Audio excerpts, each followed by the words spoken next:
October 30th. Everybody lies and everybody dies. Those are two of the only things you can be certain of in an uncertain world. The half dark is my happy place, that thin sliver of time that separates night from day and day from night, twilight, sunset, nightfall. If we give things a different name, it's easy to pretend they aren't the same.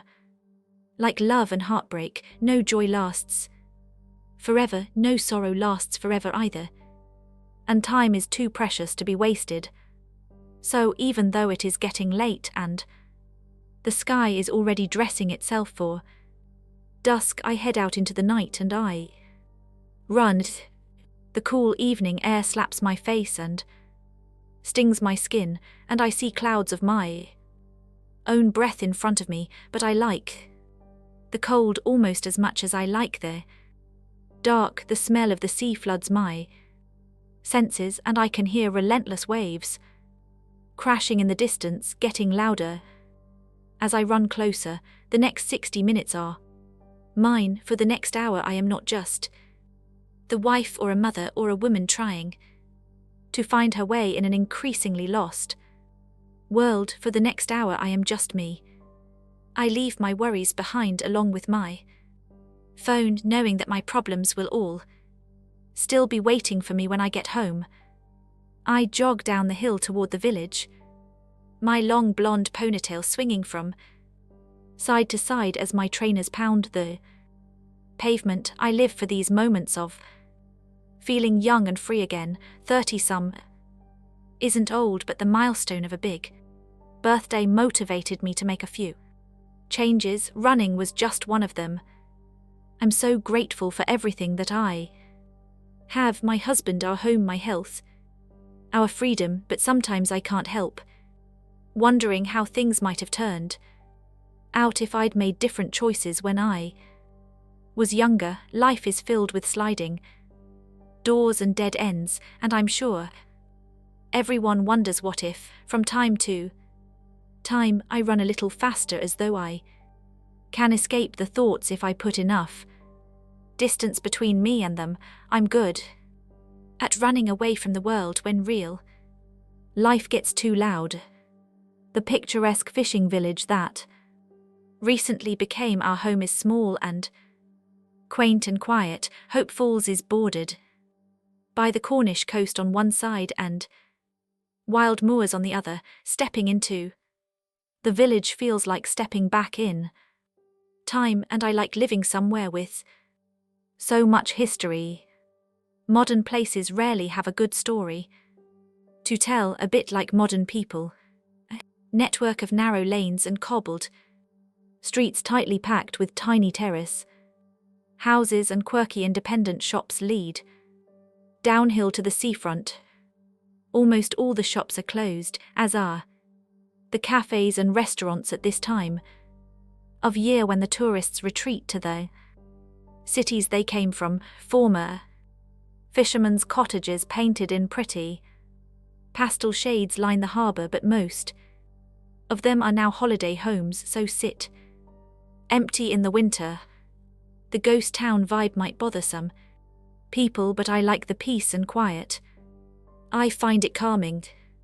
I keep running, only slowing down when I reach the art gallery, but I still don't stop, not even when I see my name on a poster in the window. Eden Fox Local Artist Exhibition, 8:00 p.m. tonight.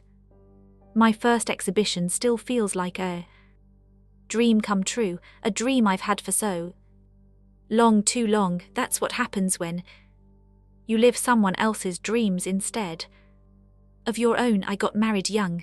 4th years being a wife and mother seem to take up all my time, but I finally have some spare to do something for me again, now that our daughter no longer lives with us. Once I got over the initial guilt of putting myself first for a change, it felt good to rehabilitate my ambition, and painting is my one true passion. Dreams deflate as we get older. Sometimes they disappear completely. Real life sucks all the air out of them, but I'm trying to resuscitate mine. Tonight will be the first time I've shown my work, and it's the first time my husband and I will meet our new neighbors, people who I hope might become friends, because I don't have too many of those. Remembering why hurts, so I concentrate on my breathing, find my rhythm and run away from my worries. They soon catch up with me again. My husband hasn't been himself since our daughter moved out and we moved here. I can't decide whether it's just empty nest syndrome or something more. Moving out of the city was my idea, but moving to Cornwall was his. Despite his job in London, Harrison kept our old flat, the city, and sometimes stays there.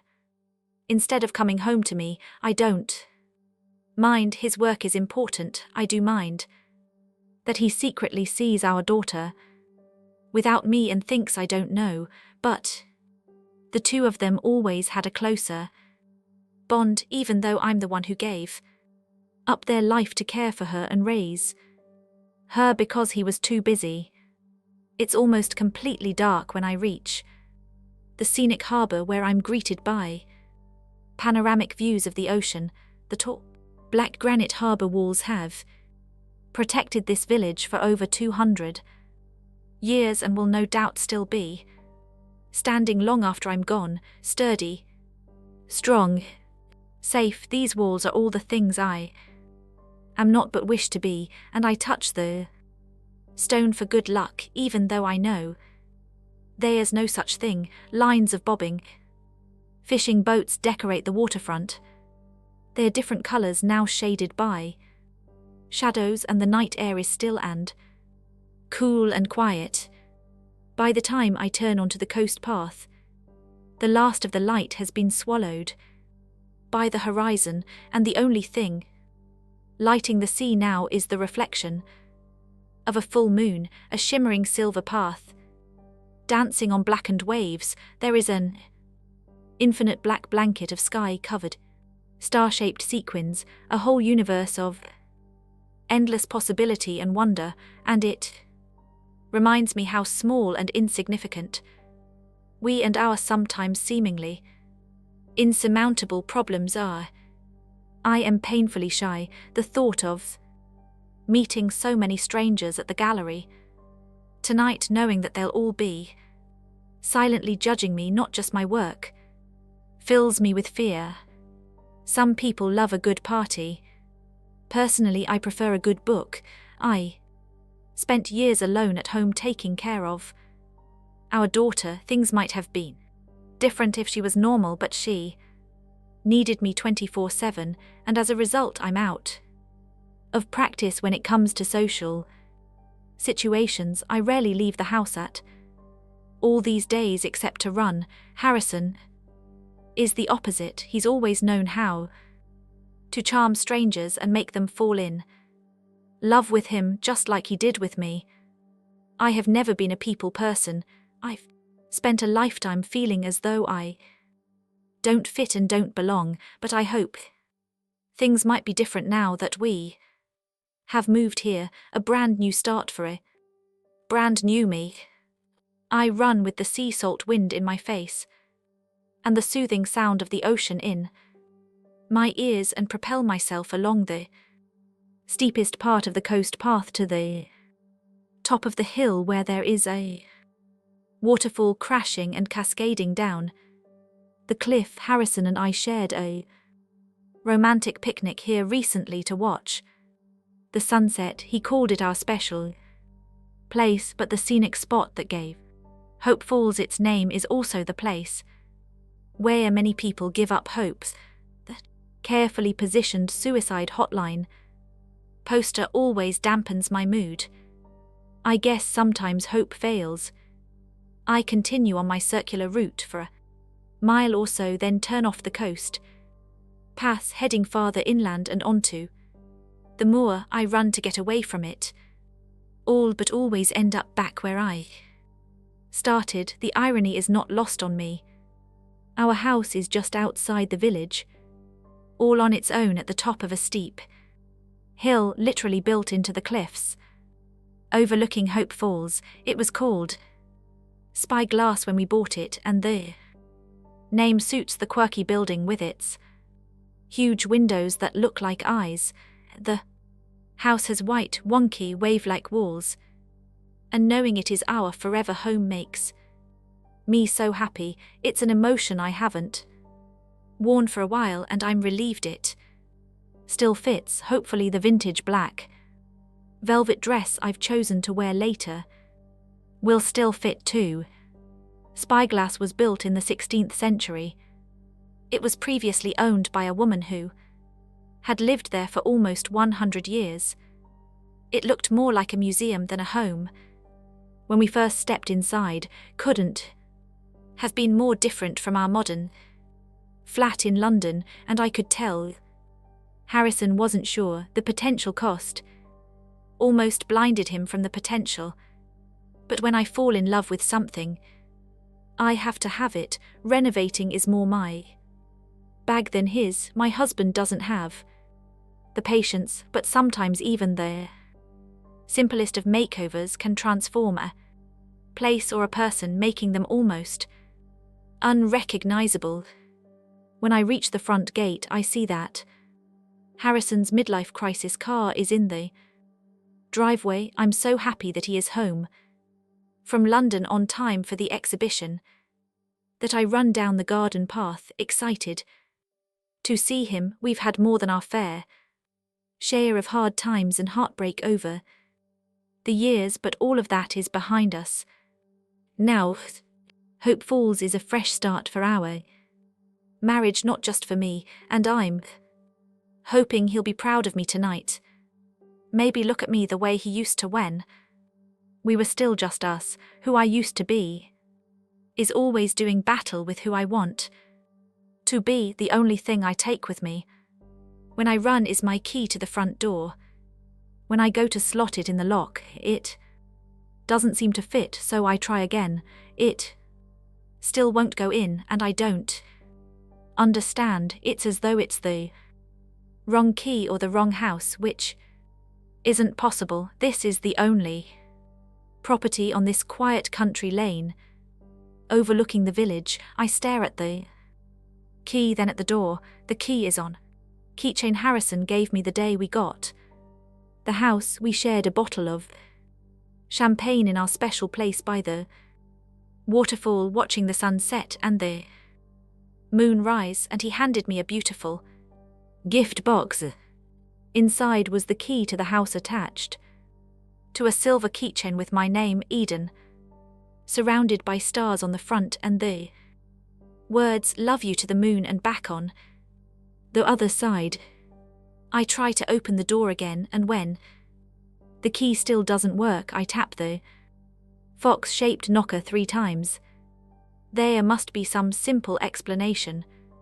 Harry will probably take the key from my hand and slot it straight into the lock and make me feel like a fool. The thought makes me smile again, but the smile is soon replaced with a frown. My husband doesn't open the door. A woman does. I've never seen her before, but there is something familiar about her. She looks a lot like me. "Can I help you?" she asks, and I'm shocked by how much she sounds like me too. At first I don't speak. It feels like I can't. Instead I just stand and stare. She's wearing my black velvet dress, the one I was going to put on tonight. "Who are you?" I ask, but my voice comes out as a whisper. "I'm Eden Fox. I here too." "Eden? I'm Eden Fox. What are you talking about?" The woman stares at the key I'm still holding, as though I'm brandishing a weapon. She looks down on me in every way, making me feel oddly self-conscious about my running clothes when she is wearing my dress and standing in my home. Then she looks at me as if she thinks I'm crazy or dangerous or both.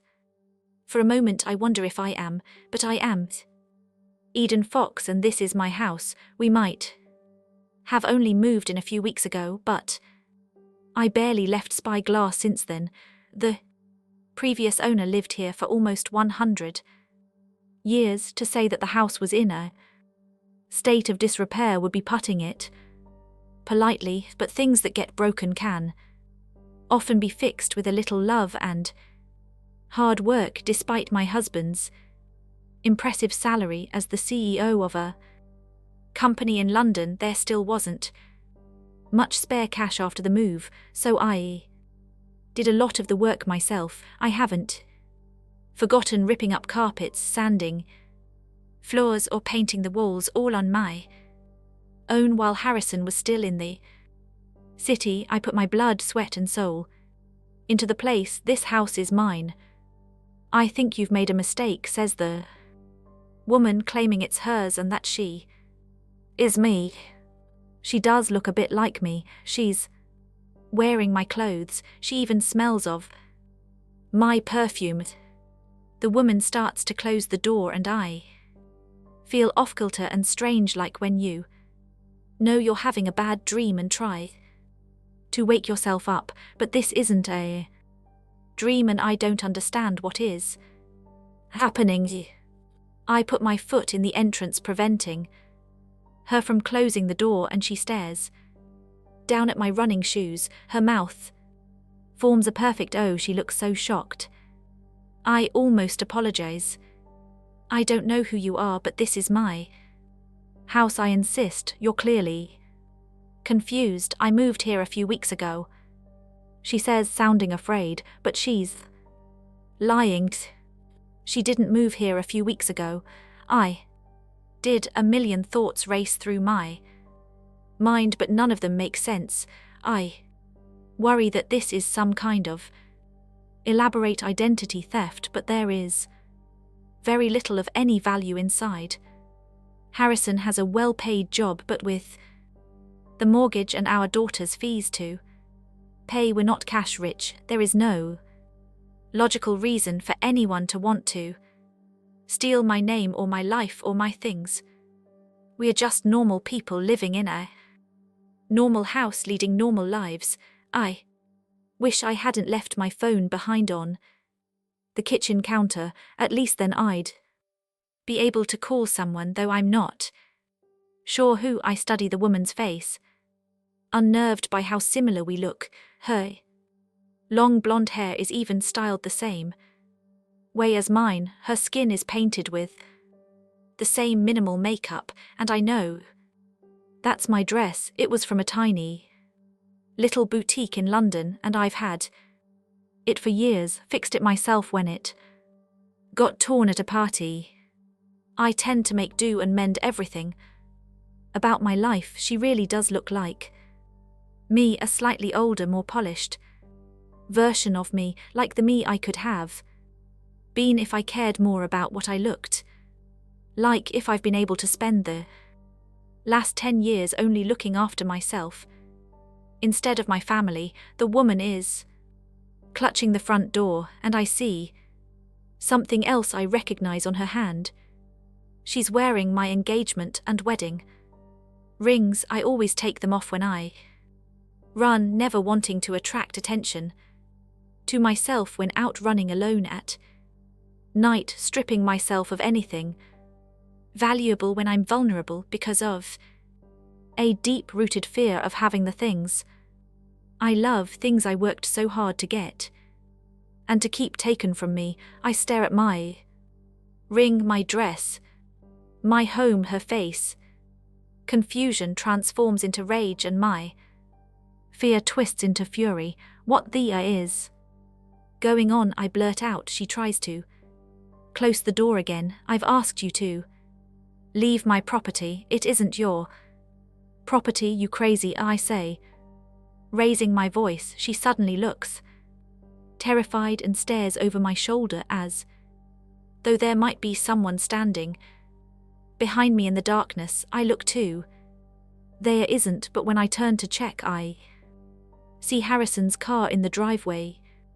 Again, where is my husband? I don't know who you are or who your husband is, she says, regaining her composure, but if you don't leave right now, I will call The police, good, go ahead and call them. I tell her if I had my phone I'd call them myself, and then I hear his voice and it is such a relief.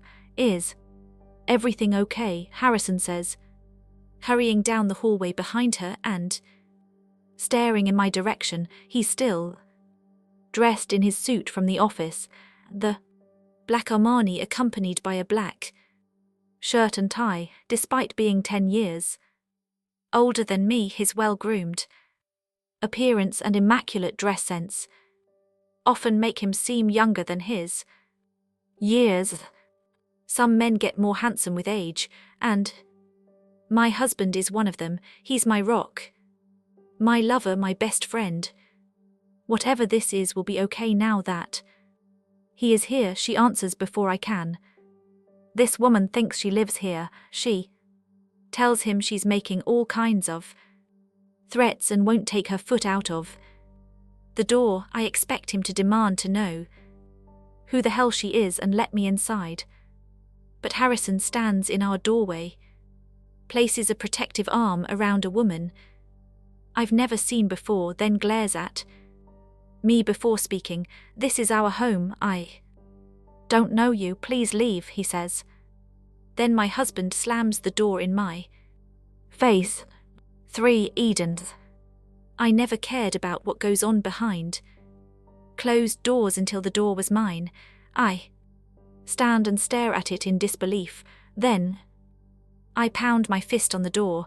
Nobody answers and it doesn't open. In desperation, I try my key again, but of course it doesn't fit. Did someone change the locks while I was out for a run? If this is a joke, it's not funny. I have my first exhibition tonight. I don't have time for this. Whatever this is, I need to get showered and changed and ready. I need to get into my house. I need someone to explain what the is going on. I ring the doorbell repeatedly, then I push the letter box open and peer inside, but all I can see is an empty hallway. It's cold tonight. Now that I've stopped running, I'm freezing and I'm trembling, but I don't think that's because of the temperature. Open this bloody door, I yell. Nobody replies. Nothing about this makes sense. I need my mobile, but it is inside the house, along with my purse and my car keys. I could walk to the village, but where would I go? I don't know anyone here. Yet I only ever spoke to the art gallery owner over email and once on the phone. I was hoping to meet them in person and make a good impression. Tonight I bang on the door again.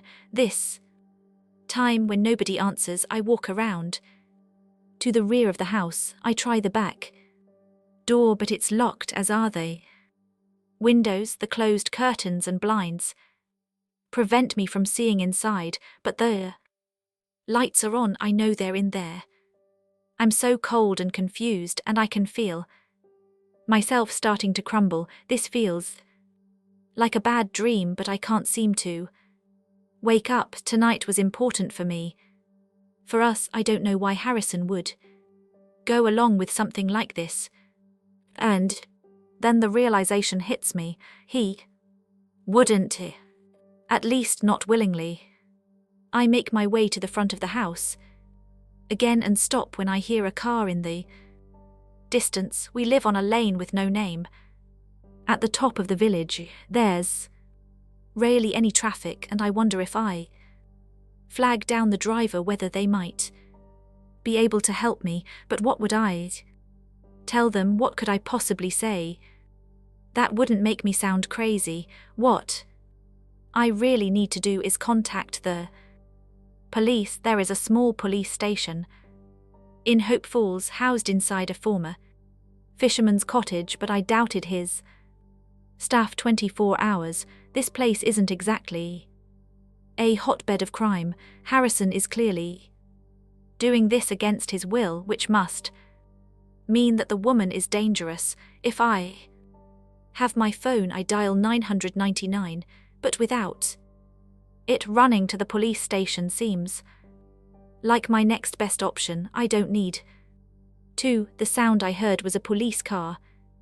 And something like instinct makes me stay in the shadows as it pulls into the drive. I crouch down in the darkness and watch as a uniformed police officer makes his way to the front door. He looks too young, too handsome, and surely too inexperienced to handle the situation.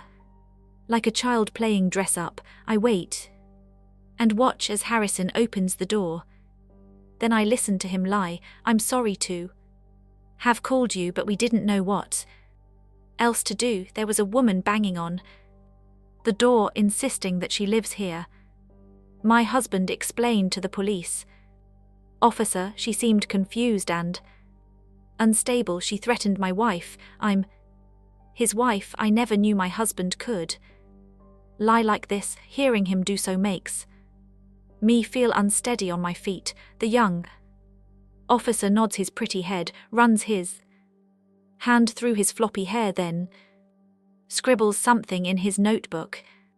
Before asking their names, I'm Harrison Wolf and my wife is Eden Fox. That's my name, not hers. An angry voice inside my head tells me to march over there and say something, demand that he tell the truth, but a calmer voice tells me to stay hidden, keep quiet for now, try to understand what is going on here, and you've never seen this woman before, the officer asks. No, never, Harrison says, and the lie is so convincing I almost believe it myself.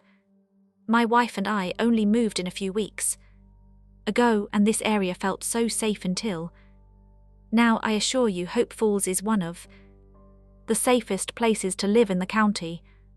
Lowest crime rates in all of Cornwall. The child police officer tells him proudly, as though he is personally responsible for this statistic. He seems to believe everything Harrison is telling him, but why wouldn't he? My husband has outsmarted him, but then my husband outsmarts everyone. That's just clears throat who he is. Would it be possible to speak to your wife? The officer asks Harrison then, and I experience a tiny glimmer of hope. It would be helpful to get a description of the woman from both of you. I'm afraid my wife suffers from migraines and has had to take some pills and lie down. Tonight was supposed to be a happy occasion, her first art exhibition, but being threatened on her own doorstep by a woman who is clearly unhinged has left her feeling a bit out of sorts. The officer nods. I understand, but in terms of a description, the woman was petite, 30-some, with long blonde hair tied back in a ponytail. She was dressed all in black. I only saw her briefly, and that's all I can remember. My head is spinning, my chest hurts as though my heart might actually be breaking. Why is my own husband pretending not to know me? We'll get to the bottom of this. Try not to worry. Like I said, this is a very safe area, and just to make sure things stay that way, we actually have a new senior detective starting tomorrow, the officer says. Well, perhaps I could talk to him, Harrison asks. He's a man who always wants to deal with the most senior person in the room, as though he believes that's the only one he'll have anything in common with. Of course.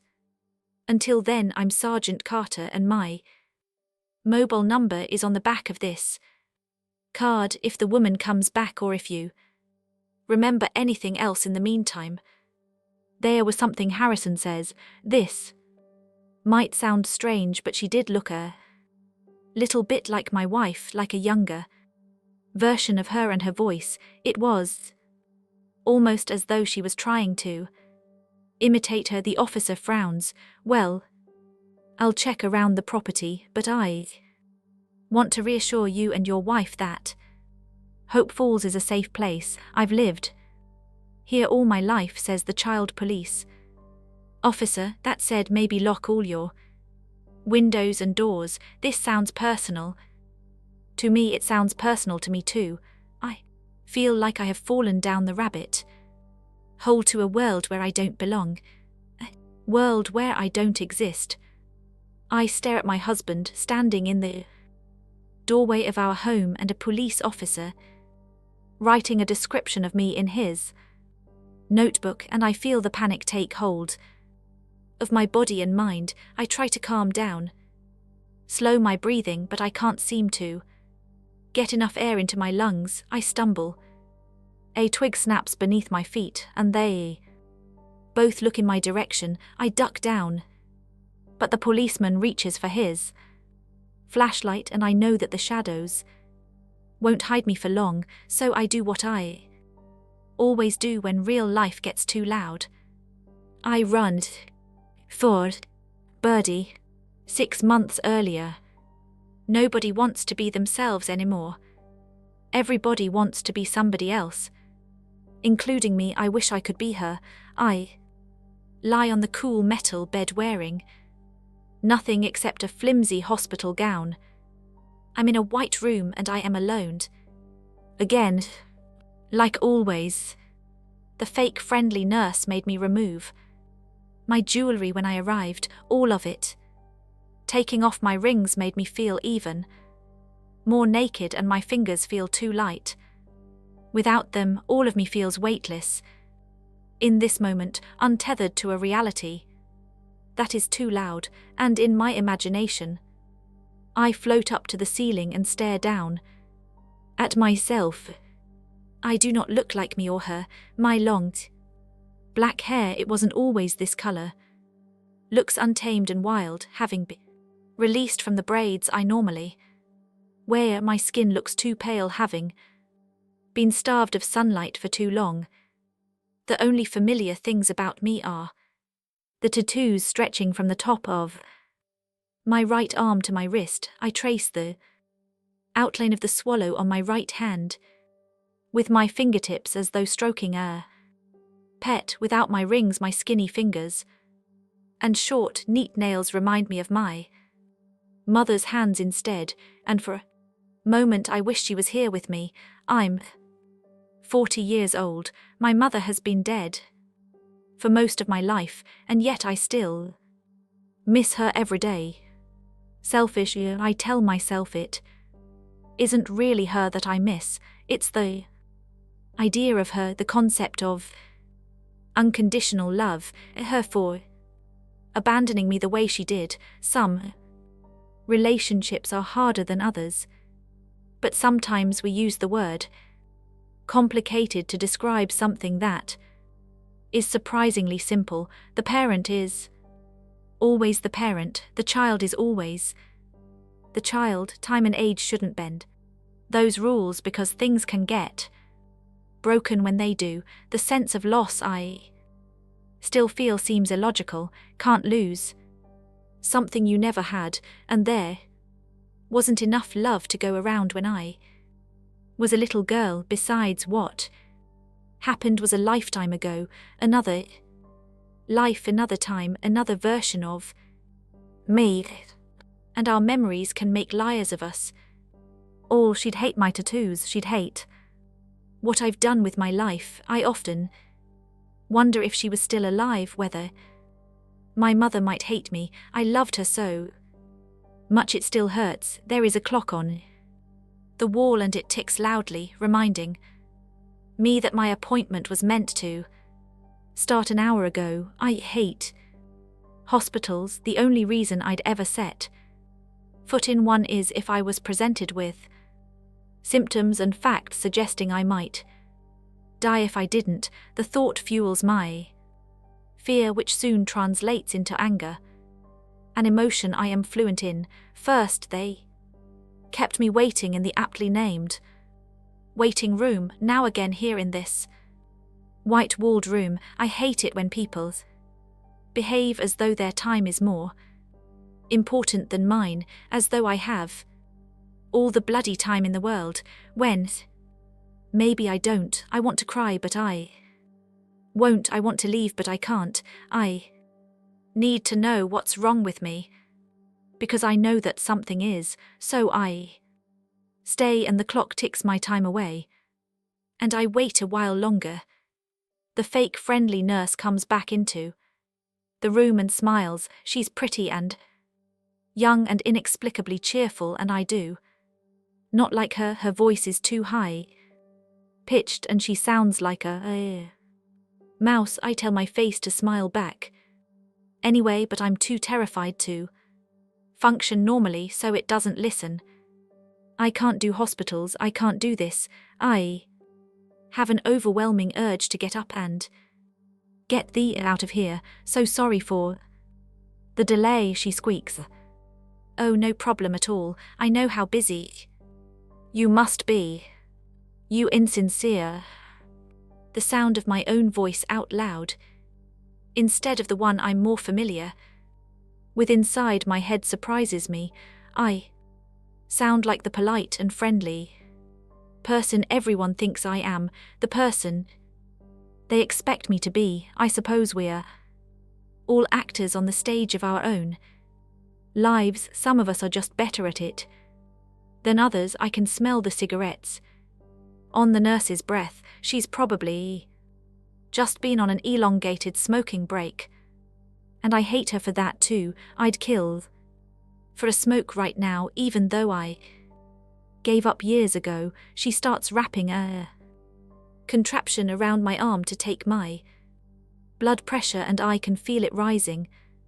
Already, her fingers touch my skin and I recoils. Sorry, cold hands, warm heart, she chirps. That wasn't why I flinched. I don't like to be touched by anyone. I can't remember the last time someone did, and the thought makes me shrink inside myself a little bit further. Trust me, this won't hurt a bit. The nurse lies, smiling with all her teeth. What a warm-hearted. I wasn't always the person I am now.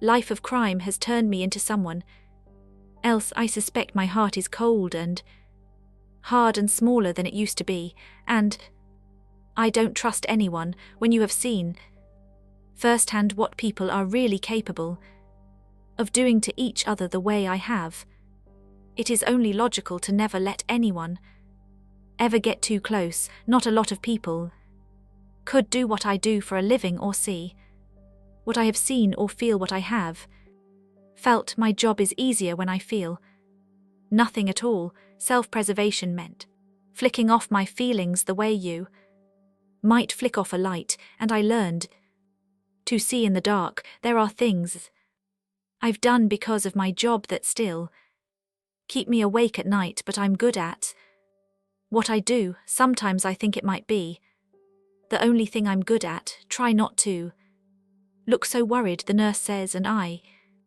imagine taking the pencil from her pocket and stabbing it in her eyeball.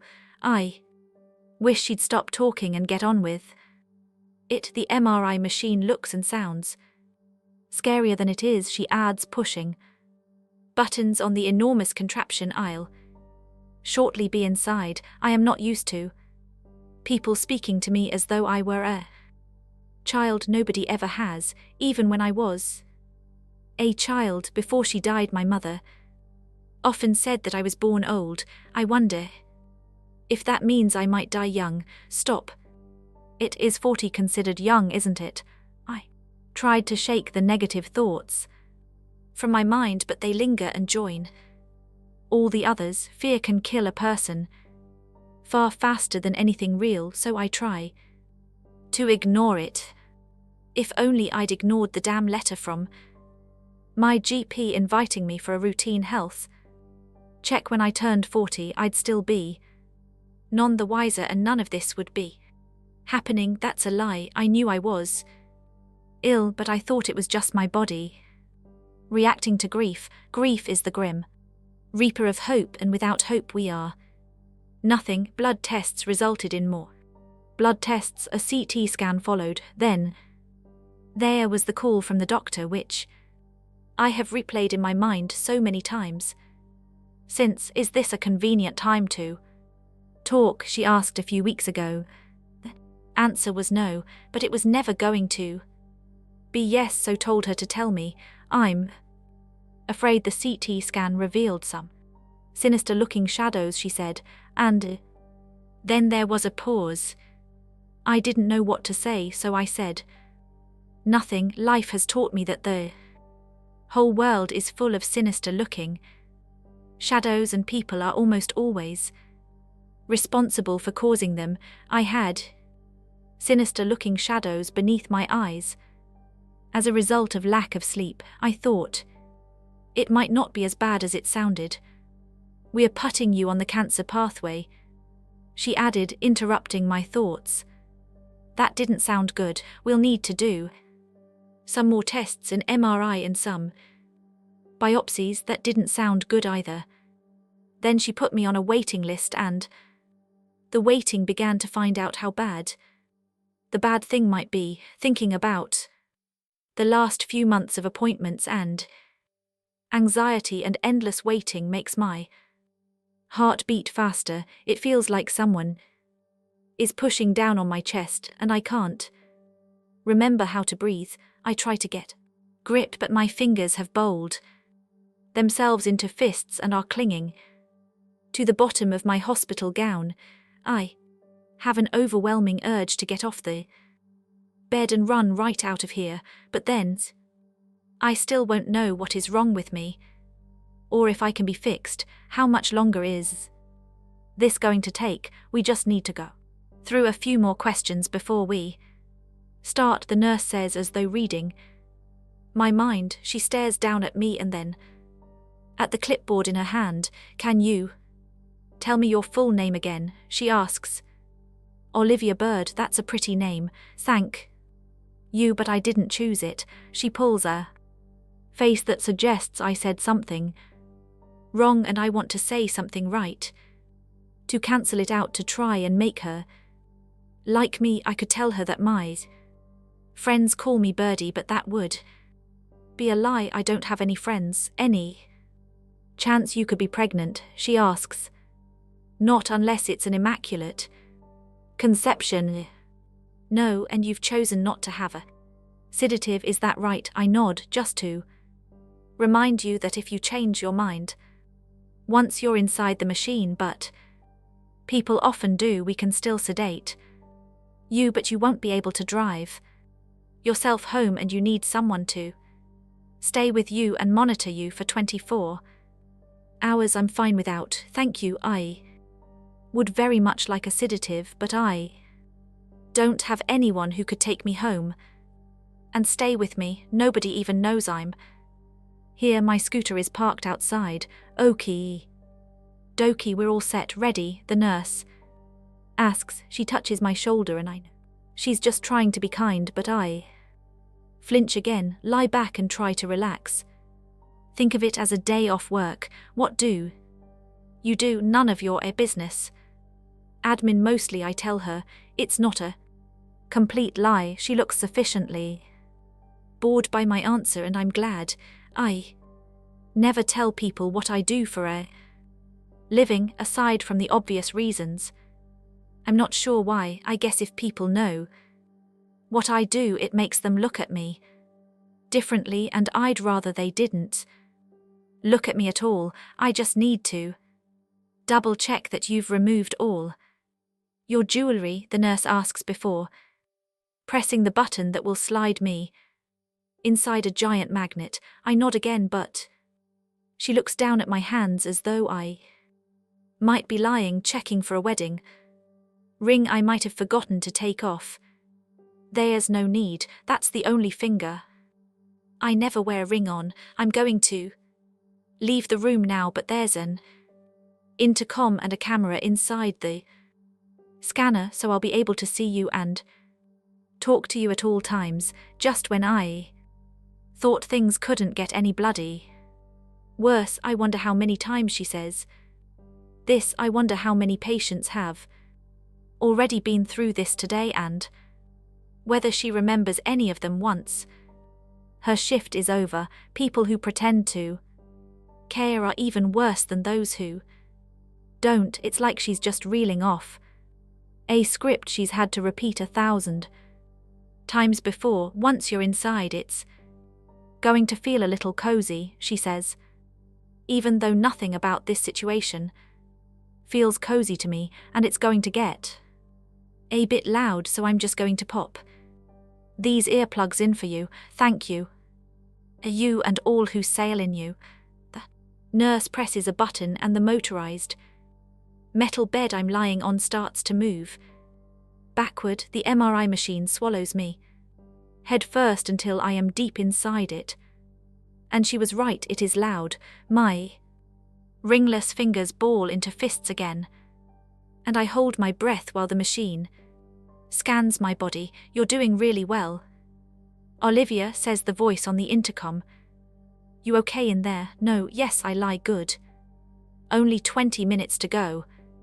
The roar of magnets flying around me at tremendous speed is too loud in my ears. The space is too small, like a coffin. So I keep my eyes shut. I imagine being by the sea, in the place where I was happiest as a child. Hope falls, and I tell myself that it is the roar of waves crashing on the rocks around the pretty little harbour that I can hear, not a man-made machine that will predict my fate and future. Afterward, I wait in a different waiting room. The hospital seems to have a lot of them. I stare at the other patients and wonder why they are here and what is wrong with them, as though you can tell just by looking at someone whether they are seriously ill. Trust me, you can't. I tried to see myself through their eyes, my long dark hair now restrained in an elaborate plaited bun, my tortoise shell glasses, the tweed jacket, white shirt, skinny jeans, polished laced shoes. My rings are back on my fingers and my polite smile is fixed on my face. We all choose a costume to wear every time we open the wardrobe, and this is my armor. I feel vulnerable without it. My tattoos are hidden except for the swallow, and I look like me again, even if I don't feel like myself. The doctor appears, calls my name, and I follow her to a private consulting room. She invites me to take a seat, and I do. She sits behind a desk, and her face gives me the diagnosis before her words do, but it is still a shock when they confirm it. Turns out those shadows on the previous scan didn't just look sinister. They are, I'm afraid there are multiple tumors growing inside your body, she says, and the room seems to get smaller, colder, darker. I hear the sound of waves inside my head. Again, so loud that they drown out a lot of what the doctor is saying. I see her lips moving, but I don't hear another word. Can't, won't. It's as though the sea is calling me home, and that is all that matters. How long do I have? I ask, interrupting her. Everything is suddenly silent, as though the room itself is holding its breath. It's hard to say. Then give me your best guess. Her eyes fill with sympathy. Not long. It feels as though someone just shook the etcher sketch of my life. 1 minute it was there, now it's gone. She talks about options and opportunities, but none of them are really that. She talks about choices as though I still have any. Then she tells me she is sorry, and I wonder why and what for. I don't cry. That and her and this life, because it's been out to get me. From the start, I don't want to waste whatever time I have left feeling sorry for myself. Sometimes you just have to accept the shitty hand life dealt you and play to win anyway. There are things I need to do before it is too late. 5 Eden, October 30th.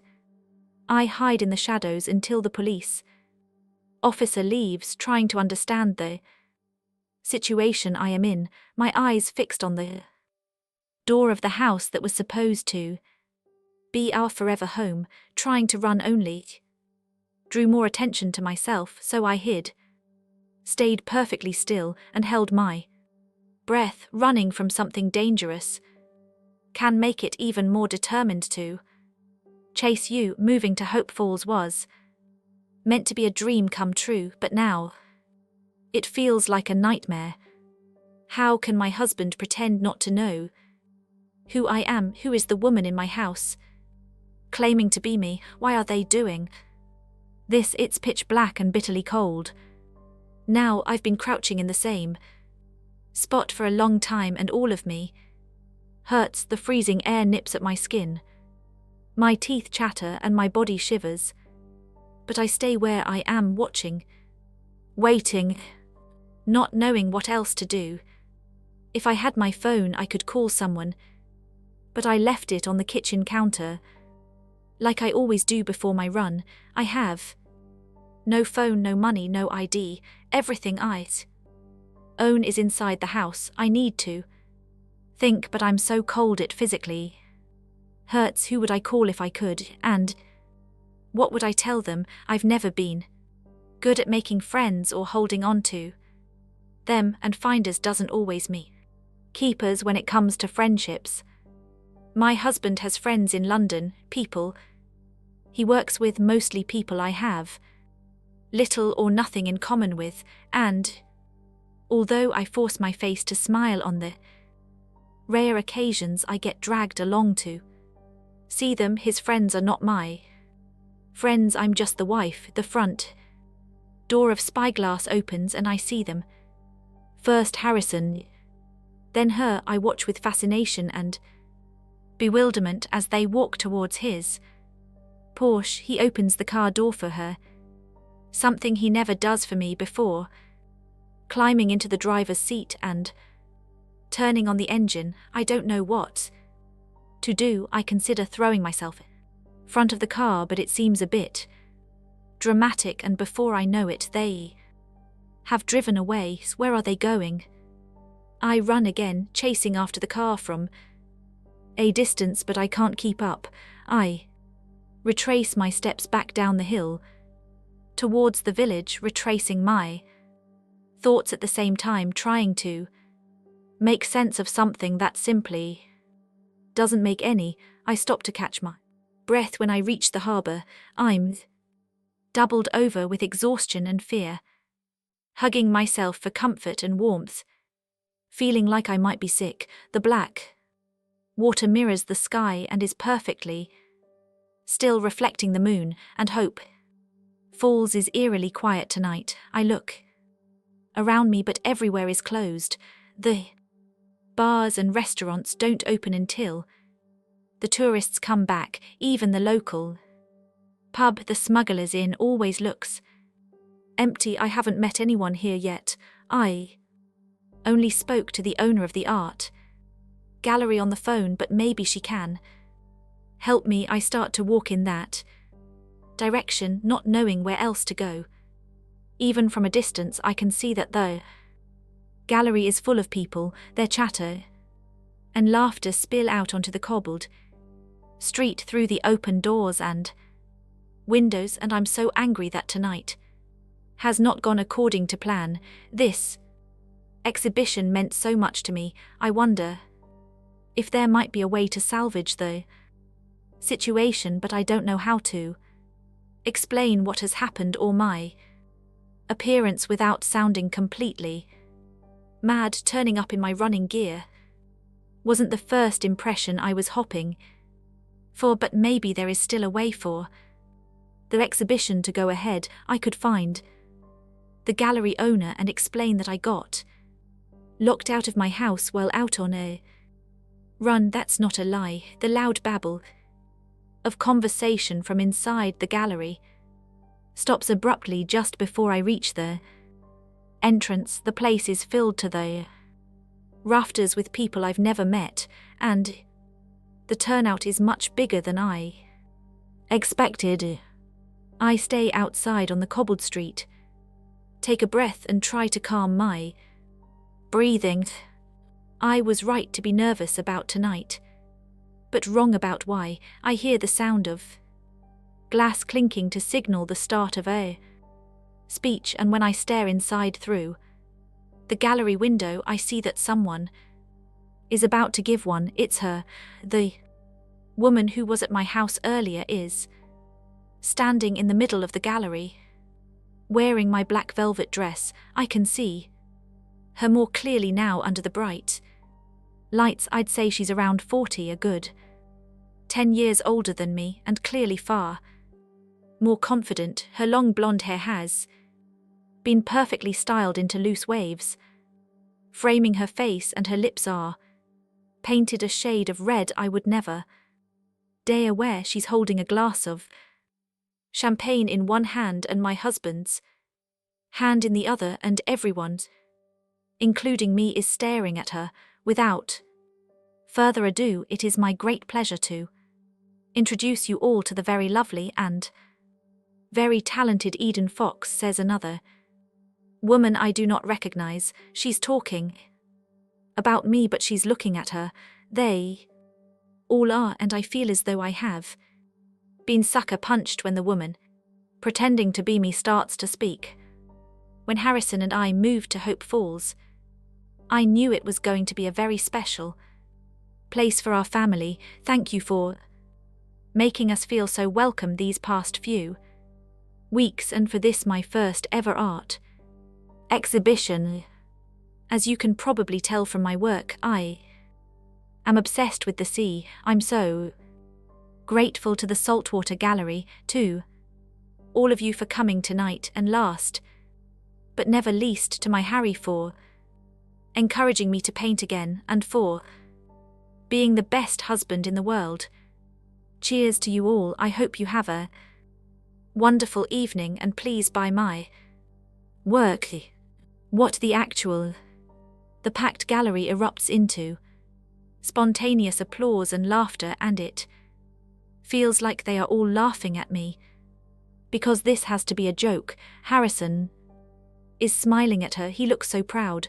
I don't understand. This was my night, my paintings, my exhibition. I am not going to let this woman steal my work, my husband, my life. I won't let her take what is mine. I push my way through the clapping crowd, trying to reach Harrison and her, ready to confront them both about whatever this is, when a hand grabs my arm. I'm not used to being manhandled, and look up in shock to see the police officer who was at my home earlier. He smiles, but it is not kind. I think it's time to go. 6 months earlier. I leave the hospital in a trance, still trying to process what the doctor said. Death is just a fact of life, but it still manages to take so many people by surprise, including me. The diagnosis doesn't feel real, perhaps 'cause I don't want it to be. London, which is always loud, is too loud all of a sudden. There is too much noise, too many people, and they're all behaving as though the world didn't just end. I retreat inside myself, switch to autopilot, pull on my helmet and start the red Vespa. I shouldn't really drive the scooter, not when I'm feeling like this, but where I need to go isn't far. I concentrate hard on the road ahead, the traffic, the tourists, the people. Time stretches and contracts into something I can no longer tell, and it feels disorientating when what feels like only a few seconds later I arrive at Seal Court, the little lane in Soho where I live. This place has been home for over a decade, and home is where I know I need to be. Seal Court is diagonally for bookshops, the tiny pedestrian street hidden away, but only a stone throw from Leicester Square with its quirky Victorian buildings and old-fashioned gas lamps is home to a collection of beautiful, independent bookshops. One of them is dedicated to all things Alice's Adventures in Wonderland, and I Live in the flat above it, the bookshop is closed now, they all are, and this is normally my favorite part of the day. Coming home to a street filled with books, perhaps because I like reading stories that have happier endings than my own. I take out my key for the flat, I call home, slot it into the lock, and give an audible sigh of relief when I step over the threshold and close the door behind me. The relief doesn't last. Having longed for silence and sanctuary from the noise of real life, the place is too quiet. Something is wrong. Someone is missing. Where are you? I say, removing my shoes. He does this when I go out for too long. He does not like to be left alone. Today should have been a day off together, but instead I was at the hospital. Not that. He knows that, nobody does. I take off my jacket, hang it by the door, then I walk farther into the flat, appreciating the soft rugs and parquet floors and bookcases filled with all the stories I've collected and hidden inside over the years. My own story is less inspiring. If I were to read the manuscript of my life, there are so many scenes I would want to delete, but maybe I'm too hard on myself. We all forget our lines from time to time, and sometimes the best and only option is to improvise. I catch a glimpse of my reflection in the mirror above the fireplace before I collapse into my favorite armchair with a book. I look too thin, too pale, too weak. Like someone who might be. I don't know how or why I keep forgetting. It's as though my mind is determined to delete the diagnosis. I need to eat something that will make me feel better, unlike the fact he still isn't speaking to me, which makes me feel overwhelmingly sad. Please don't sulk. I've had a horrible day and I need someone to be nice to me, I say, getting up and walking into the kitchen, but he isn't there either. I know you're here somewhere, I call out, not in the mood to play games, it's true. I can smell him, and then I hear him. The creaking floorboards in this place give everyone away. The sound of quiet steps starts in the bedroom, then continues down the hallway until he is standing right in front of me, looking very sad and sorry for himself, as though he is the one who just got told he has less time than he thought. I'm sorry I was gone so long. I tell him, do you want some dinner? And then Sunday's eyes light up and he wags his tail, and I am forgiven. Sunday was just a puppy when we met. I found him crying and shivering in a shoe box outside the bookshop one morning, abandoned as though he'd been put out with the trash. I carried him up to the flat just to get him warm, with the intention of taking him to a vet or an animal shelter. As much as I've always loved dogs, having a Siberian husky when you live in a little London flat and have a busy job is not ideal, and I knew that the tiny puppy would one day be the size of a wolf, so I did take him to a vet, but I didn't leave him there. Couldn't. I got him checked out and then I adopted him. Love is the only thing that is real in this world, and you know when you've met your soulmate. I don't know what I'd do without him. I don't know what he'll do without me, and the thought of there not being anyone to take care of him and love him the way he deserves after I'm gone dismantles me. My legs seem to give way, and I fold down onto the kitchen floor and let myself cry. I'm too young to die. I'm not ready. But life is an unreliable waitress. Sometimes you order ice cream and instead life serves you a triple-decker, a sandwich with a side order of completely air. Sunday knows me better than anyone, and he knows when something is wrong. He comes to rest his head on my lap, and I stroke his soft fur until I start to feel like myself again, pull together. What is left of me, I need to be strong for everything that I need to do next. But it can all wait until tomorrow. Today is the last day I can afford to let myself carry on as normal.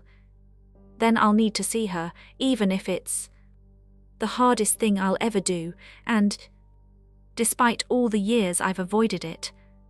Sunday barks, snapping me out of my melancholy state. Yes, I know you want dinner, I tell him. Come on then, let's see what we've got. We both peer around the fridge door. When I open it, there isn't a lot to see. The cupboards are equally bare, so I open a cutlery drawer containing just one knife, one fork, and one spoon. I take them out and set a tray, adding the only plate I own.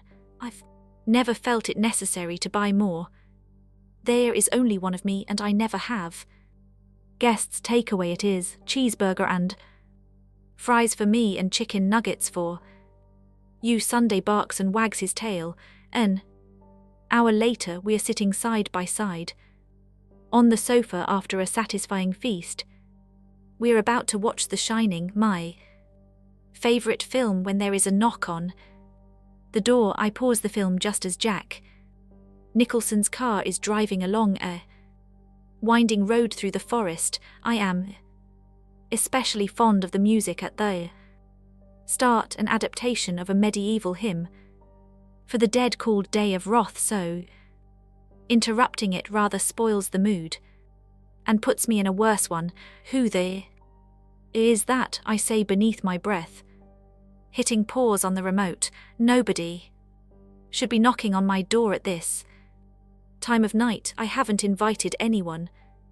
Not tonight, not ever. This happens sometimes. People think the downstairs door that leads to my flat has something to do with the bookshop below. It doesn't. More often than not, it will be a tourist who has arrived after the shop has closed but is desperate to buy a book before they head to the airport. I'm dressed in short Winnie the Pooh pajamas and fluffy socks, my tattooed arm and long bare legs on show.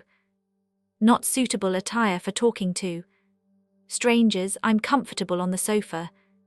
The dog is comfortable. I can't really be bothered to go all the way downstairs to deal with someone who has nothing to do with me, so I wait, hopping whoever it is will take a hint and are off.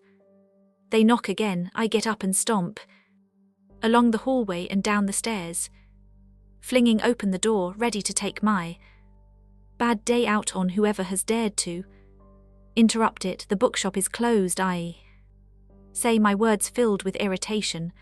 A man in a cheap suit smiles at me. I can see that I'm looking for Olivia Bird. I take a small step back, suddenly aware that I have clearly misjudged this situation and feeling vulnerable without my normal clothes. He's middle-aged, first glance middle everything, and is carrying a leather briefcase in one hand and a large black umbrella in the other, as though he might have just blown in over the rooftops, a lamb Mary Poppins. He does not look dangerous, but that does not mean he isn't. The world is full of monsters masquerading as normal people who look like you and me. Nobody knows that I live here, so I don't understand who this man is or how he knew where to find me. He doesn't seem threatening, but I don't plan on taking any chances.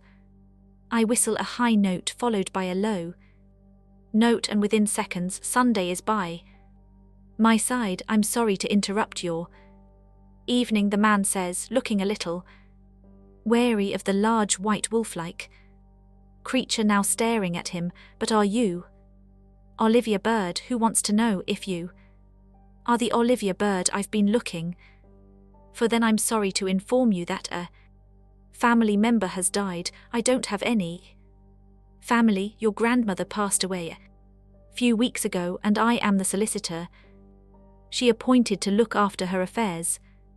I don't have a grandmother. Everyone has a grandmother, he says. Politely, it's biologically impossible. Not to, just like everyone has a mother. Sorry, he adds then as though he knows. What happened to mine, which seems unlikely. Unless what he is saying is true, I understand parts of the family were estranged, but according to our very thorough research, you are your grandmother's only surviving relative, and well, she left you a little something in a place called Hope Falls. To be honest, she's left you rather a lot. May I come inside? He asks, looking more hopeful than he did before. No, I say, and close the door.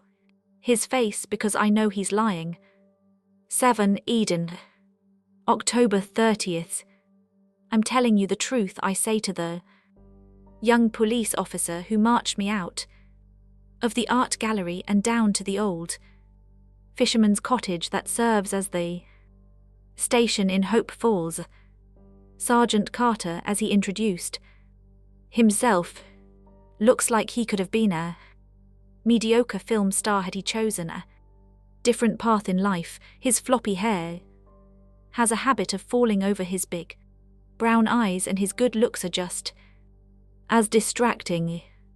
He thighs, suddenly looking older than his years and sounding weary for his age. You're telling me that you are Eden Fox? Yes. That you live in the house on the hill Spyglass? Yes. That the exhibition at the gallery tonight is displaying your work, and that the artist inside is pretending to be you? Exactly. And that your husband is going along with his elaborate identity theft for reasons you can't explain? That's right. He looks a little befuddled, and I'm guessing this sort of thing doesn't happen very often in a rural fishing village like Hope Falls. After an excruciating silence, he asks, "Would you like a cup of tea?" I nod and take a seat in what was probably once a fisherman's front room, which is now dominated by a large desk, 2 chairs, and a filing cabinet. Sergeant Carter disappears into an adjacent room where I hear the sound of mugs clinking together and a kettle. He clearly doesn't believe me, which makes me think he won't be able to help me, but I am at least grateful for the hot drink. A ribbon of steam rises from the cup he puts on the table, and I greedily gulp down the tea, burning my mouth but not caring. "Thank you, you're welcome," he says. "Perhaps we could start at the beginning," he suggests, then offers a head tilt of sympathy as though I might be confused or lost or unwell, but I am none of those things. I told you already, I tell him, unable to hide my frustration. There is a woman pretending to be me. I went for a run the same way I do every Thursday evening, and when I got home to my house, she was in it. My key didn't work in the door. She must have changed the locks, and somehow she has tricked my husband into going along with it, and all those people at the art gallery who seem to think she is me. I don't understand what is happening, but she's the one you need to arrest. Nobody is being arrested. We are just here to have a chat. Hopefully we can get this straightened out in no time. I'm afraid there is an abundance of admin with all police work these days. So let's start with the paperwork. He takes a black pen with a chewed lid from the pot on his desk, then his hand hovers over a blank form. "Name?" he asks, staring at the page. "Eden Fox." He frowns, looks up. "Well, there's our first problem, the lady who lives in Spyglass and is having an exhibition tonight is called Eden Fox. It's your name I'm after." "That is my name." "Okay, then let's suppose for a moment that it is. You must have some ID on You a driver's license perhaps. I left my purse at home along with everything else when I went for my run. How about online, he says, opening up a laptop. You must have a social media account. Something with your name and a picture of you. I don't do social media, I tell him. Well, let's just see, shall we? He starts to type my name into a search engine. A digital footprint is often more useful than fingerprints these days. I really hope he isn't going to scan my fingerprints. This is a waste of time. I already told you I value my privacy and I don't do Facebook or Twitter, but you do have an Instagram account, he interrupts, turning the laptop around so that I can see the screen, or at least the Eden Fox, who is at the art gallery this evening. My chest feels tight as I stare at the Instagram account I've never seen before. It belongs to someone called Eden Fox Artist, and there is a picture of the woman pretending to be me at the top. I don't understand what I'm seeing. And this isn't a new account by the looks of things, he adds, looking at a patchwork screen of square images. He scrolls down the page and I see endless pictures of my paintings and photos of our new home, before and after shots of all the renovations. There's even one of me in my overalls on a ladder painting the walls in the kitchen, but you can't see my face, and from the back I suppose I do look a bit like her. Harrison must have taken the photo without me knowing, but the rest are all mine, and there must be 100 of them, all from the last few weeks, all from my phone, but I didn't post them. I don't even have an Instagram account.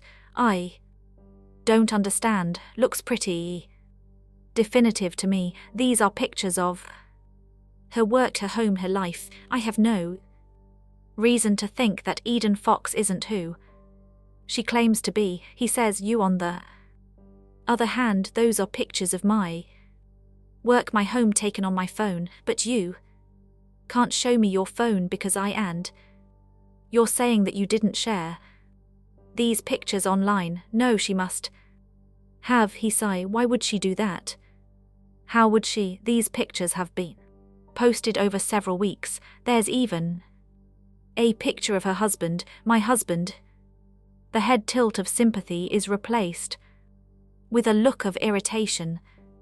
Well, there is a picture of them together at the village pub a couple of weeks ago, and he isn't the only one who says she's Eden Fox. The gallery owner confirmed it, so did the girls at the bakery where Eden pops in to get fresh bread once a week. What? She's the only Eden Fox anyone in the village has seen since the new owners bought Spyglass a few weeks ago. I met Eden myself only last week. She came in here to the police station to introduce herself and gave me a poster for the exhibition to put in the window, he says. So I think we can be fairly certain that she is the real Eden Fox. What we need to figure out is who you are. I don't understand. If you don't want to tell me your real name, is there someone we can call? A friend or a relative? My husband, I whisper. Great, what's his name? Harrison Wolfe. The sergeant shakes his head. Anyone else? I don't answer because there isn't. You mentioned that you went for a run. Do you think there's a possibility that you slipped and hit your head? He rolls up his sleeves and I can see the muscles on his toned arms. I can't tell whether he knows how good-looking he is. Men like him used to look at women like me when I was younger. Really look, not anymore. No, I didn't hit my head.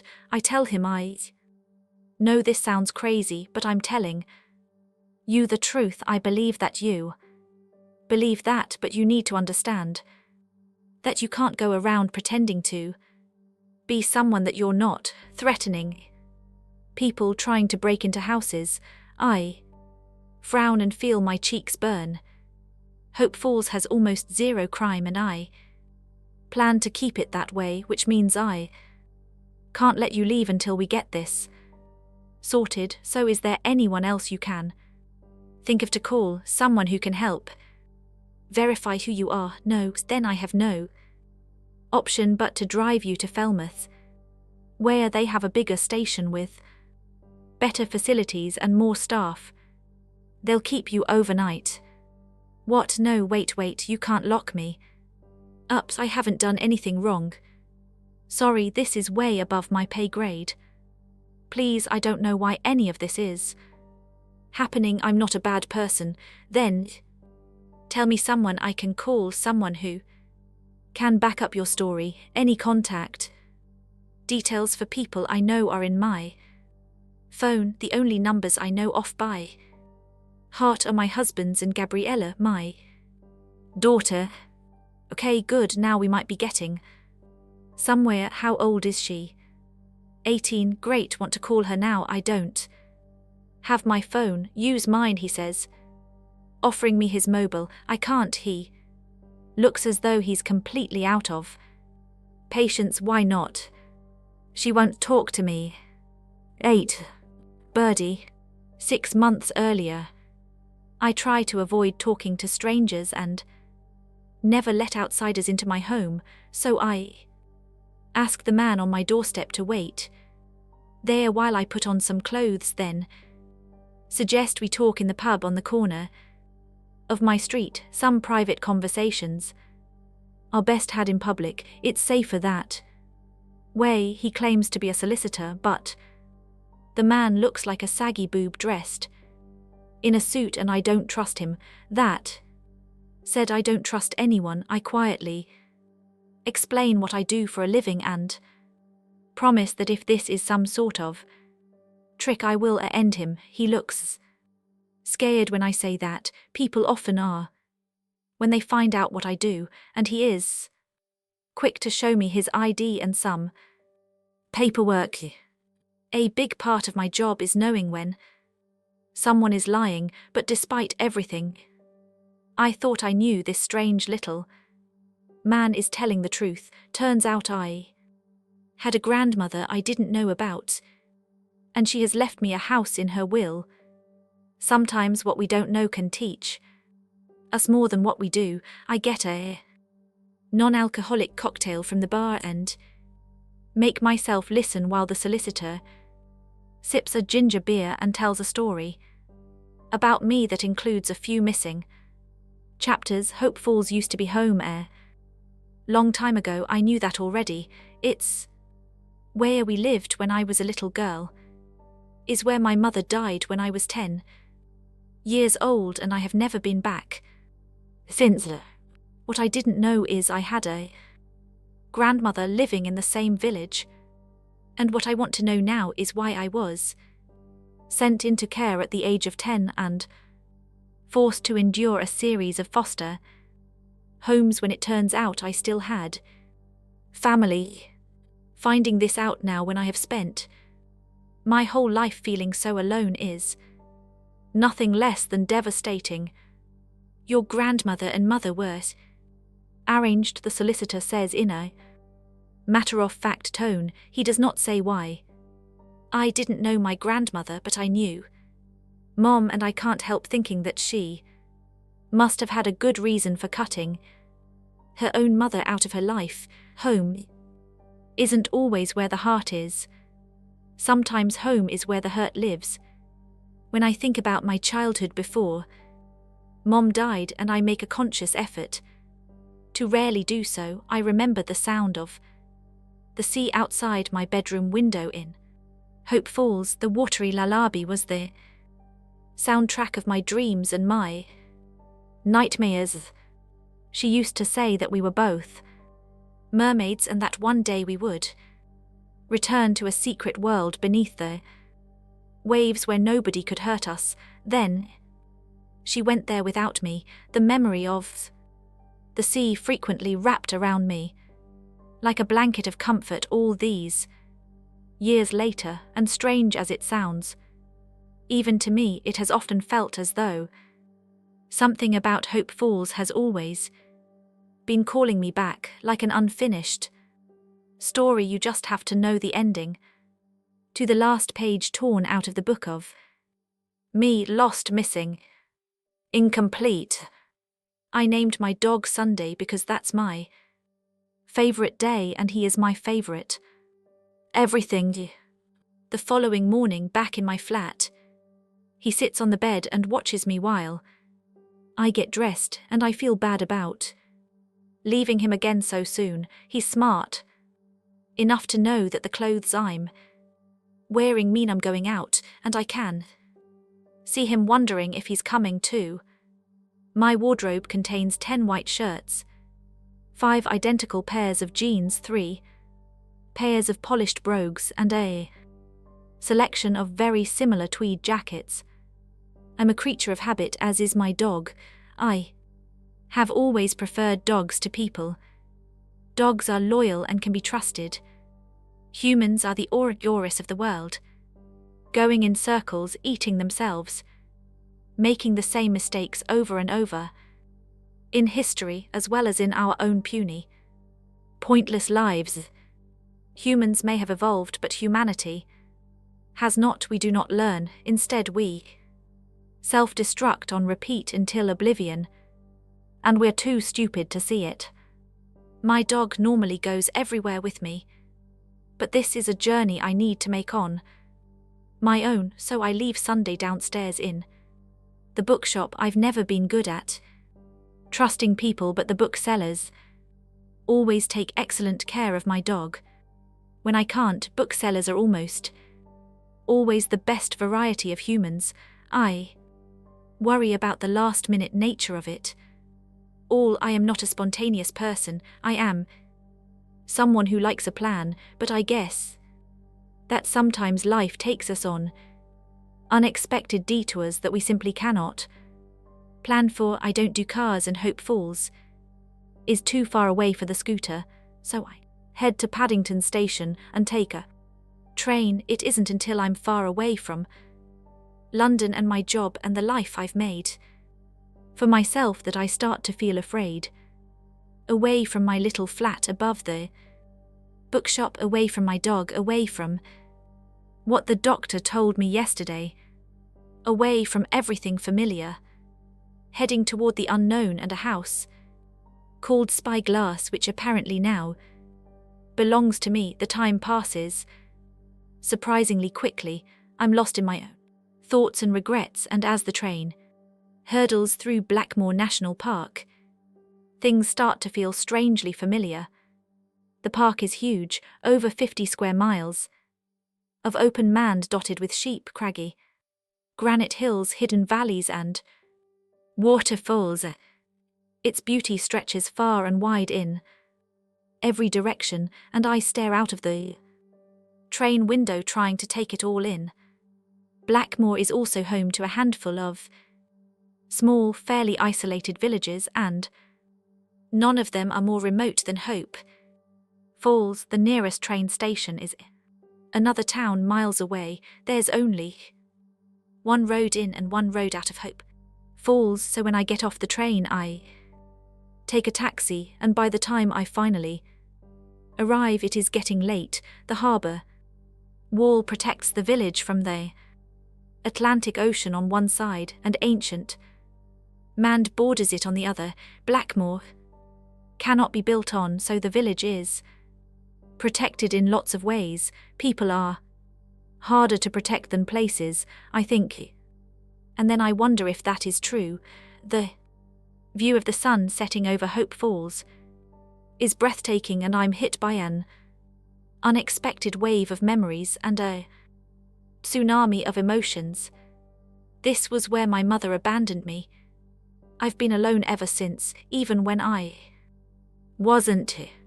My mother's voice used to narrate my life. She lived on inside my head long after she stopped living. It was only when I got older I found the off switch and learned to dictate a life of my own.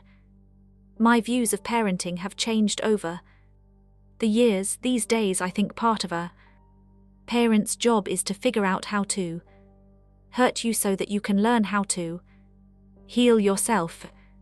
The village still looks exactly as it did when I was a child, and I can remember the house on the hill called Spyglass, even though I've never set foot in it before. It's an iconic part of the skyline above Hope Falls, with its oversized eye-shaped windows and curved white walls built into the cliffs it sits on. I climb out of the taxi and stare up at the house I've just inherited from a grandmother I never knew. She must have known I existed. She probably saw me. From up here on top of the hill you can see everything and everyone down below. The sun sets fast in this little corner of the country, and by the time I reach the front door, it is almost dark. I look up and glimpse the first stars shining down on me from light years away.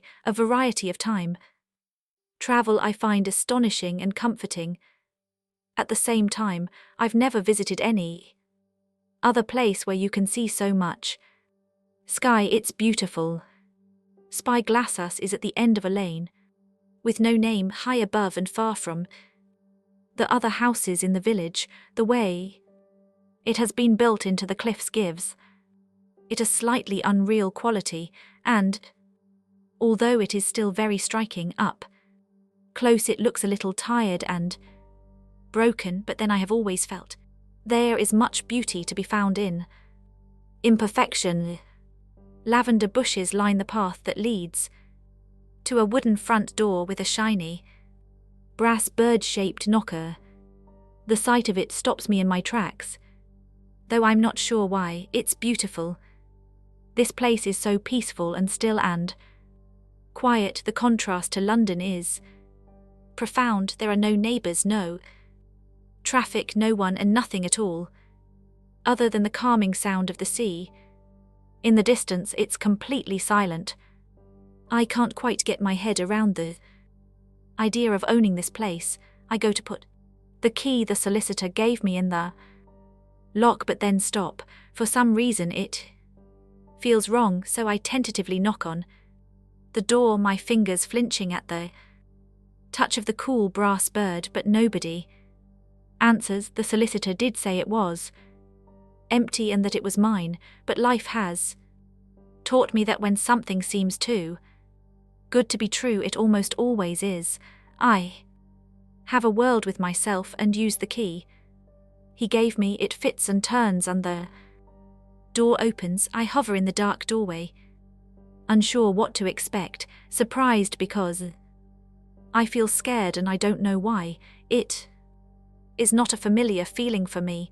My feet seem to be stuck to the spot, not ready to go in, as though my body knows something I don't about this place. But it's too late to turn back. I'm here now, so for lack of a better idea, I reach for a light switch in the gloom, and I'm relieved when I find one. The lights flicker to life, and although I can now see, the first thing that really hits me when I step inside is the smell. It's not unpleasant, it's just so overwhelmingly familiar.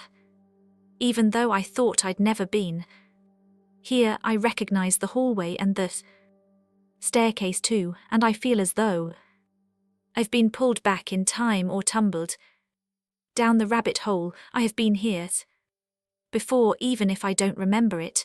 I don't know if all homes have a distinctive smell, but this one definitely does. It smells of old books, wet dogs, shaken vac, chocolate, brownies and tea. It smells like my mother. It smells of my childhood, but we didn't live here, and I didn't think I'd ever set foot in the place until now, so I don't understand what I am remembering. I hesitate in the hallway, lingering the shadows of forgotten memories, still uncertain about going any farther. Inside, stepping into the hall feels like stepping back in time. The decor is faded and old. The furniture looks as though it belongs in a museum, and the elderly elaborate carpet is threadbare. In places, the wood-panelled walls are covered in framed photographs of what I suspect might be family, but when I venture closer, I see that every one of the expensive-looking frames contains a photograph of a dog, some big, some small, all different. Every frame has 2 dates engraved into the bottom of it, and I'm guessing they're all beloved pets that lived here. I had presumed we would have little in common, but my grandmother was clearly a dog person too. One picture is of a huge husky that looks the spitting image of Sunday, but according to the date on the frame, the dog died over 30 years ago. I don't recall the dog or the house or the woman who owned them, but now I'm here, I'm almost certain I spent time in this house as a child. Maybe I was just too young to remember it. Memories and feelings coexist in a close relationship. They'll lie to you if it means they can stay together. I close the front door, sealing myself inside the house in a way that makes me feel uncomfortable. When I do, I notice there is a large, untidy pile of unopened post on the floor behind the door. I experienced a lightning bolt of pain through my body. When I stoop to pick it up, the pain is getting harder to ignore. I wish I knew exactly how much time I had left. The doctor was predictably vague. It would make it so much easier to plan and make decisions if I knew how long I've got. I tried to forget about the future and focus on the present, but everything about this situation feels peculiar, as though I've been dragged inside an unfamiliar version of my past. I feel off-kilter and uncertain, and I'm uncomfortable looking through a dead woman's mail. She might have been family, but to me she was a stranger, and I can't help thinking I'm intruding. I also can't shake the feeling of being watched, but when I look outside, there's nobody there. The post I've picked up consists mostly of unopened envelopes and far too many flyers. Several of them are for retirement villages, funeral homes, stairlifts and hearing aids, and the way advertisers target the elderly sparks a small flame of fury inside me. I'm about to leave it all on an antique bureau by the front door that is already covered in papers, when something catches my eye. The envelope looks fancy. It's like a wedding invitation, except that it's black with pretty rose gold foil letters printed on expensive-looking cardstock. There are just 2 sentences on the front. Everyone knows their birthday. If you could know your death day, would you want to? For her sake, I say beneath my breath. What a terrible thing to be sending to elderly people, some scam, no doubt to relieve them of their savings. The cruel things people do to other people never fail to shock me, even after all the years I've spent doing what I do and seeing what I have seen. I know it's nonsense, but the envelope has still managed to pique my interest, and it's already been opened, so I pull out the letter inside. Music. At Thanos, we believe that everyone deserves to live their best life. Music.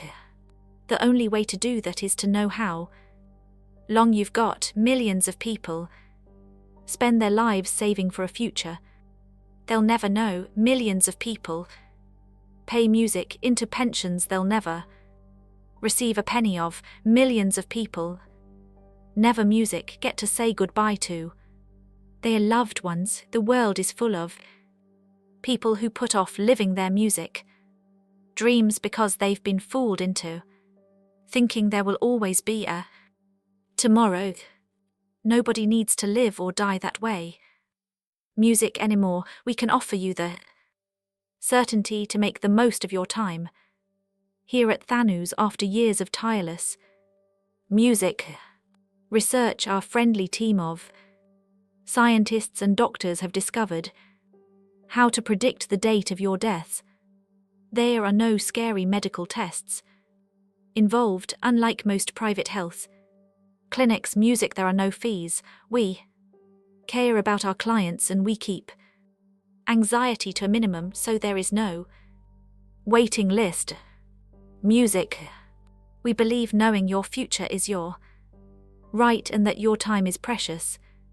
Let us, music, help you make the most of whatever time you have left. For a free consultation, please call this number. Music, terms and conditions apply and only clients named on this letter can participate. The name at the top of the letter is mine.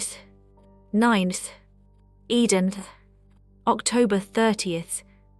I already told you my name. The young police officer stares at me and shakes his head in despair. I do the same, as though it might be contagious. Then I tried to convince him again. I bought spyglasses and moved in a few weeks ago with my husband. All I know about the woman who lived there before is that she died. I am the real Eden Fox. I don't know who this other woman is or why she's in my house pretending to be me. Okay, I think I've heard enough. He interrupts. It's getting late and I'm going to have to drive you to Falmouth, where they have the facilities to hold you overnight. No, wait, I tell him. I've thought of someone who I can call to confirm who I am. I'm not lying. There are only 3 telephone numbers that I know by heart. The first is my mother's landline in my childhood home. Back then, before mobile phones existed, it was the only number I knew. Despite not calling it for decades, the digits are still burned into my brain. But that isn't who I plan to call now. My mother stockpiled pleasantries for other people, but when it came to kindness for her own family, the cupboard was always bare. She wouldn't help me then, and she can't help me now. Sergeant Carter drops his car keys back on the desk and reaches inside his pocket. Be my guest, he says, holding out his phone. Maury, like your prisoner, I feel like saying, but keep the thought to myself. It's the latest iPhone, just like everyone his age seems to have, but it looks intimidating to me, something I'm scared of breaking. He's probably only a few years younger than I am, and yet I feel like part of a much older generation, perhaps the last generation to have not spent their whole lives staring at the world and themselves through a screen. I take the phone from his hand and our fingertips touch. It's such a small thing, and yet I feel my cheeks burn. I type the number into the keypad, my fingers shaking a little, then lift the phone to my ear. The weight of his stare is too heavy, so I look down at my running shoes to avoid eye contact. If only I hadn't gone out for a run tonight, maybe none of this would have happened. The phone rings once, twice, 3 times, and I'm starting to lose hope. I feel like I am running out of options. My imagination wanders and I fantasize about seducing the police officer and persuading him to let me go. The thoughts that unfold inside my mind excite and then humiliate me. I can't remember the last time I slept with my husband. Harrison hasn't touched me for weeks. He's been cold and distant since we moved into the new house. It's not like me to have X-rated daydreams. Perhaps I am lonelier than I thought.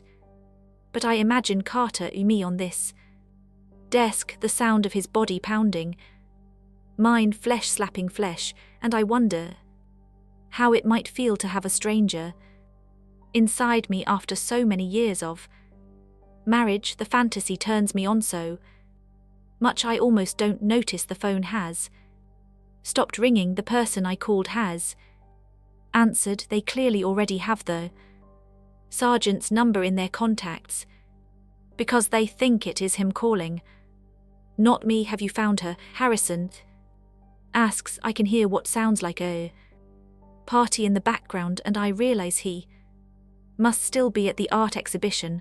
My exhibition with her. Gasps. The other woman. Harry, it's me. Who is this? He asks. How can he not recognize my voice? It's Eden, your wife. Why are you pretending not to know who either? Officer snatches the phone from my hand. I'm very sorry, sir. I have the woman in custody and this won't happen again, he says before hanging up. In custody? I thought you weren't arresting me. I say. You've left me with no choice. You do not have to say anything, but it may harm your defense if you do not mention. When questioned, I start to cry. I don't understand why my husband is doing this to me. Nobody is doing anything to you. We just need to get this straightened out. How would I know his number off by heart if he wasn't my husband? Sergeant Carter, who doesn't have an answer for that one, just stares at me. Tears are streaming down my face. I don't understand what is happening or why, but Harrison being a part of it is devastating, and the thought of being locked in a cell for the night is terrifying. I sob more loudly. Stay there, I'll get you a tissue. Then we really must get going, the police officer says, sounding uncomfortable. Tears seem to have that effect on most men. I stop crying as soon as he leaves the room. I have no intention of spending a night locked up. I take Sergeant Carter's car keys from the desk and leave through the door we came in. I throw his keys into the harbour. I don't need his, I need mine. Then I start running up the hill towards Spyglass. If nobody will believe me, then I'll have to find a way to make them. Ten's birdie. 6 months earlier.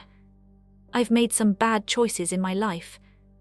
But hasn't everyone? Nobody gets it right all the time. Hopefully coming back to Hope Falls won't turn out to be yet another mistake. I explore the rest of Spyglass, and as I turn the lights on in each room, I have to keep reminding myself that I own this place. Now, the solicitor warned me that the property was historically significant, and that as such came with various ancient covenants attached. One was that the original bookcases, the library at the back of the house, were not to be renovated or removed. He explained that they were installed over 100 red years ago by a famous local carpenter who went on to work for the royal family. Well, whoops do I told him, and my reaction was clearly not what he was hoping for. I hate disappointing people, despite being so good at it. The paperwork the solicitor gave me, which made excellent bedtime reading as it sent me straight to sleep, said the house came with another covenant, which to me seemed far more interesting than the first. There was a photocopy of what I think was an original handwritten document from the 1800s, declaring an elaborate ink-stained writing that no merit-making is to be had within these walls. Looking around the place now, I don't think there's much danger of that. The solicitor explained it was something to do with liquor licenses, as the owner of Spyglass also once owned the pub in the village. I guess they didn't want any competition in the merment-making business if the property ever changed hands.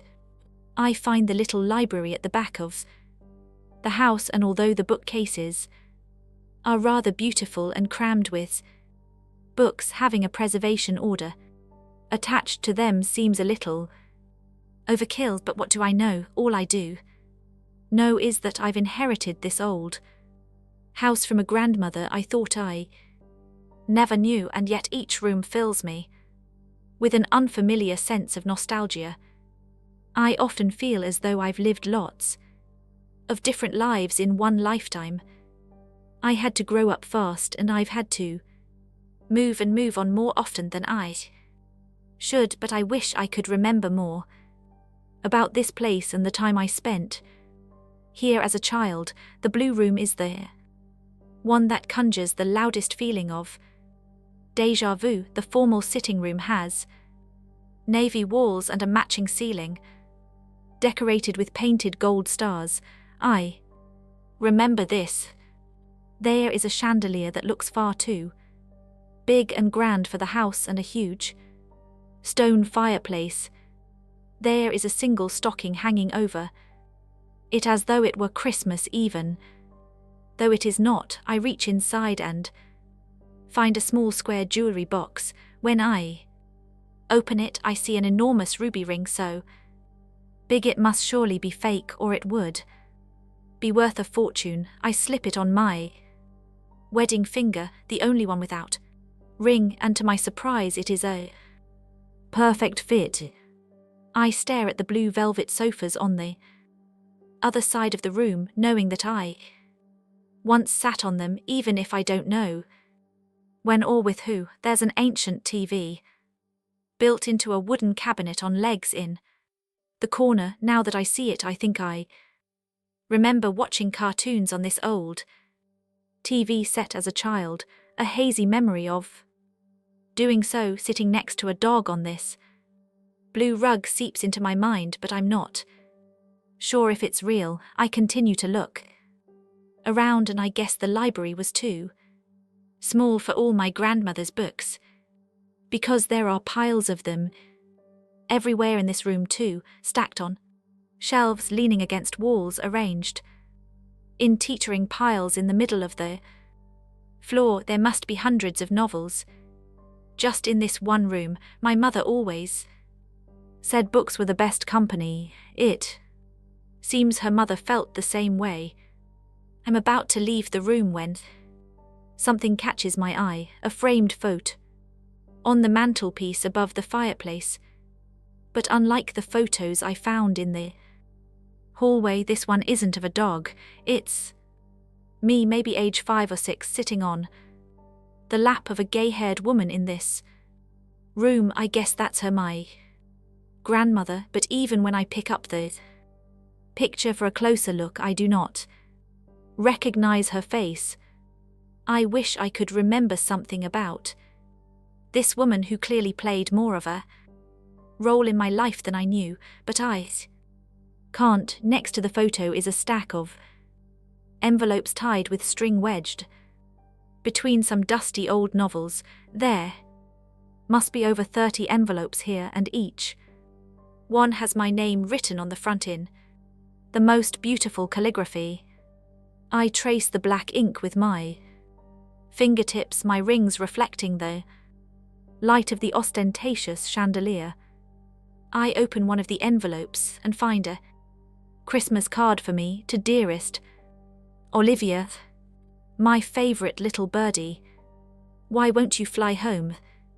The others are all the same, just with a different year scrolled at the top. Tucked inside each card is a swallow's feather, and I instinctively touched the tattoo on my hand. Maybe my grandmother did love me after all. Perhaps you just didn't know where to find me. Why else would there be decades of cards here, all with my name on them? There is a large antique freestanding globe in the corner of the room. It sits inside an elaborate wooden stand. I spin it, and my mind is filled with the memory of a grey-haired woman doing the same. She walked her fingers from England on the vintage sphere-shaped map around the slowly spinning globe, then said, "Life is too short to stay in one place, but however far we travel, we all find ourselves back where we started. Eventually." Her fingers came to rest on England. Again, exactly the spot I am touching. Now I pull my fingers away as though the globe might be haunted or cursed, wondering if the memory is real or just my tired mind playing tricks on me. There is a wing-back armchair covered in a patchwork design by the fireplace. Like a hideous, comfy throne, I recognize it from the photo. This is the chair my grandmother was sitting in when the picture of me on her lap was taken. It's clearly very old and she must have used it a lot over the years because I can see the indentation of where she sat, as though she is still sitting in it. There is one other framed photo in the room, so small I almost miss it. It's of a little girl holding a flashlight in what looks like a dark tunnel. She is me, but I do not remember this photo being taken either. A loud knock on the front door startles me. I drop the frame and the glass smashes on the parquet floor. I ignore whoever knocked and look for something to sweep up the mess with. It's probably just a nosy neighbor outside, and I can do without that right now. I can do without that, period. But they knock again just as I step into the hall, almost as though they know I am there. I mutter a few profanities beneath my breath, then unbolt the door and open it just enough to politely tell them to off, except I don't. I'm surprised to see a rudely handsome young man standing on the doorstep. He's wearing a black shirt and blue jeans and an expression that suggests he's equally surprised to see me. "Can I help you?" I ask. He frowns as though he was expecting someone else. I was down the village and I noticed that the lights were on up here. How very observant of you, I say. I wanted to check that everything was all right.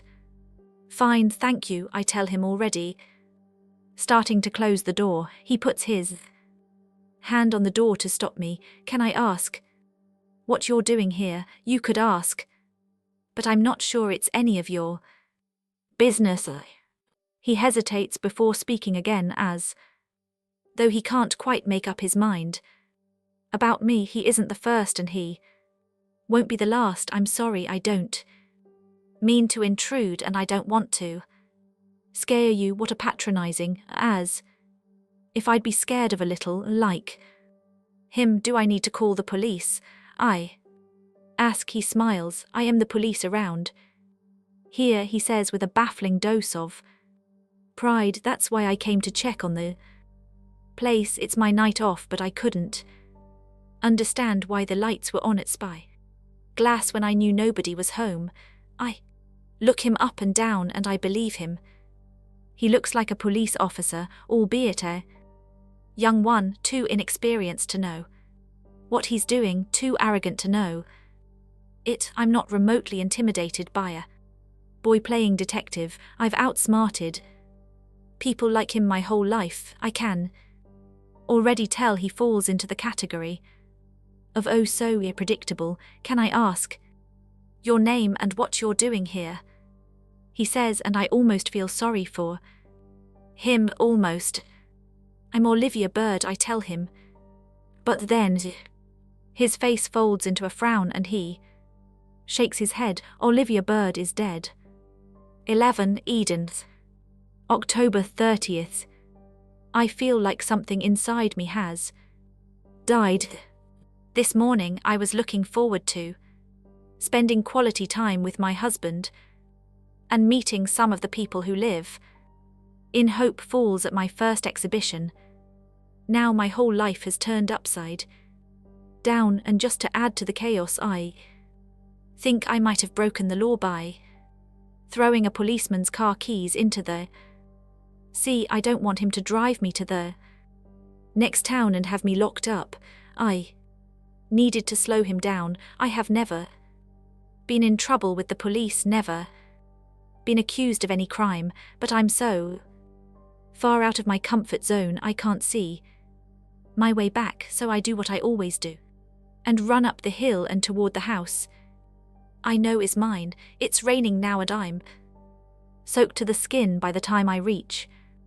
Spyglass us, I'm pleased to see that Harrison's car is still gone and that my Range Rover is still parked in the driveway once I found what I'm looking for inside the house. I plan to get out of here. I presume Harrison and the woman pretending to be me is still at the art gallery. It certainly doesn't look like there's anyone home, but I have no intention of trying the front door again. I just need to get inside, find something to prove that I am the real Eden Fox. I'm guessing my passport should do it, then get out. I walk to the back of the property, pick up a rock and smash the glass door. Then I reach inside, twist the handle, and let myself in. I search the kitchen for my phone, but it isn't on the counter where I left it. I can't find my purse either, which means I can't find my driver's license. I stop and stare at the room, remembering our first night in this house. It was the last time Harrison and I made love. We christened our new home right here on the kitchen counter. Harry seemed reluctant at first, which was not like him. I didn't take it personally. I thought he was just tired from the move and the long drive from London, and after I got a little champagne inside him, he relaxed. I've always known how to turn him on, and once we got going, it felt like the good old days when we first met. Back then we couldn't keep our hands off each other. I remember how he picked me up and lay me down on this wooden worktop the night we moved in. Then he unbuttoned the front of my dress from top to bottom until all of me was exposed. I remember his head between my legs, and closing my eyes, I only opened them again to see the look on his face when he thrust himself inside me. The sex wasn't like normal. It felt almost animal-like, and he looked angry with me. But maybe I just imagined it. I pushed the memories of us from my mind and raced through every downstairs rooms I decorated, hunting inside the drawers of furniture I lovingly restored. There is no doubt about it in my mind. This is my home. How else would I know where to look? But then why can't I find anything? Downstairs looks as though it has been completely ransacked by the time I'm finished searching for something. I can't find anything to prove who I am. It's as though all traces of me have been removed, hidden, taken. There are pictures in the lounge of our daughter, Gabriella, various shots of her since she was a baby, but there are none of us as a family. Any photos of me are gone. There's one of Harry and Gabby when she was a little girl, an old favourite of mine, but the ones of the three of us together are all missing, as is the wedding photo of me and Harrison that is normally here. I hurry upstairs to the bedroom I share with my husband.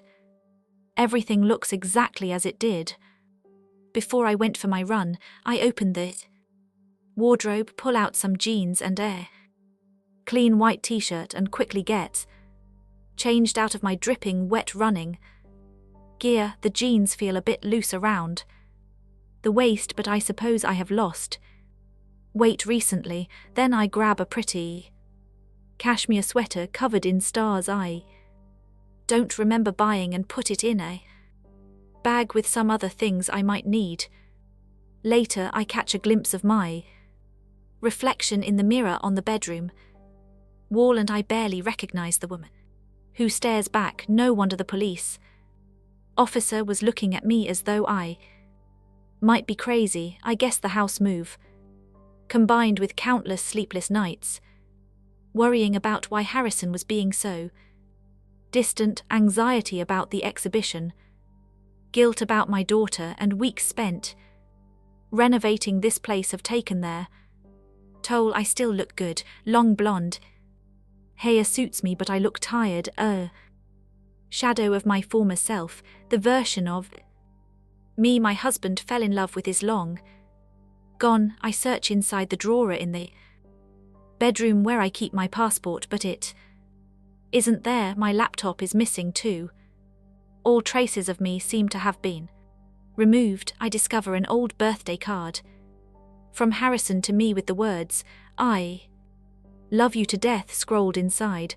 I don't remember the card, but reading it now makes me shiver. I find some money hidden in the back of my underwear drawer if ever I needed a secret rainy day stash of cash. This is it, and shove the banknotes into my pockets. Our bedroom is at the front of the house, and when I hear what sounds like footsteps coming up the gravel drive, I freeze. Could Sergeant Carter really have got here that quickly? I creep onto the landing and peer out of one of the eye-shaped windows that must have gifted this house its name. Spyglass is at the top of the hill overlooking the entire village, and from here you can really spy on everything and everyone below. I look out now, but there is nobody there. Maybe I imagined it.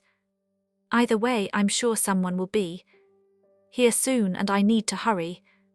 So far, I have failed to find my phone, my ID, my purse, my laptop, my passport, or my handbag, which also contained my car keys. I know I had a spare set of keys for the Range Rover somewhere, but it's hard to think straight with everything that has happened tonight.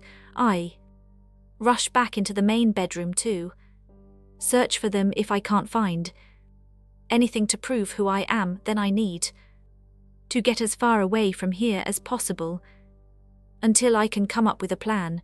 I think I hear a noise downstairs and I panic that I'm going to be arrested for breaking and entering on top of everything else. Then I remind myself that I own this house. I stop and stand still, hear nothing, and carry on opening drawers. That's when I notice the silver frame on the dresser in the bedroom. This frame is normally downstairs. I remember carefully choosing it years ago for my favorite picture of us on our wedding day, but when I take a closer look at the photo, now it is not of Harry and me, it's of him and her. It's the same photo, but it must have been photoshopped or something. I don't understand. I am not a violent person, but something inside me snaps and I throw the frame across the room. It hits the wall, falls to the floor, and the glass shatters.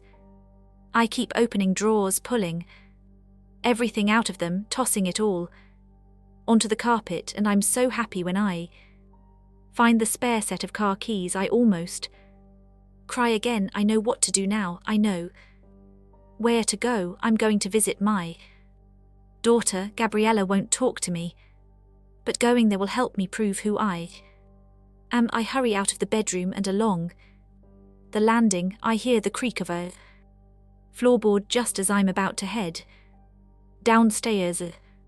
It all happens too fast, so fast I don't know whether I tripped or if someone pushed me, but I lose my balance, my arms reaching out for something that isn't there, and then I am falling down the staircase, tumbling, twisting, breaking. I hear a loud crack as I land on the stone floor. There is an explosion of pain in the back of my head, and a shadowy figure slowly walks towards me. My world fades to black before I can see who it is, and I think I might be dying. 12 Birdie. 6 months earlier. Olivia Bird is dead, says the handsome young police officer standing on the